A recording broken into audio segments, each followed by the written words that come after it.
পল্টন মোড়ে গ্যাসের লাইন ফাইটা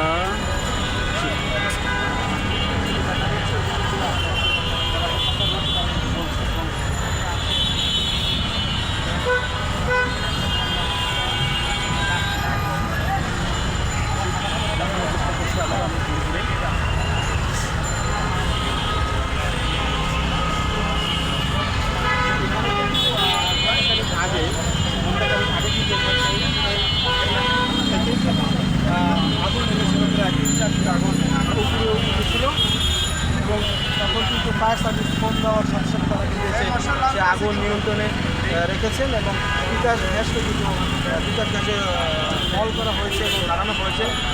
এখান থেকে কিন্তু এখানে এসে পৌঁছতে পারেনি।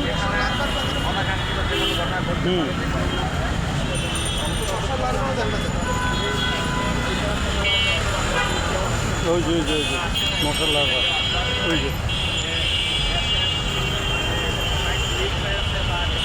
পল্টন মোড়ে গ্যাসের পাইপ লিক, জনসাধারণের বিঘ্নতা, যে কোনো মুহূর্তে বিস্ফোরণ ঘটতে পারে এবং যান চলাচল কিছুটা স্বাভাবিক বন্ধ রাখা হয়েছে পুলিশের তরফ থেকে।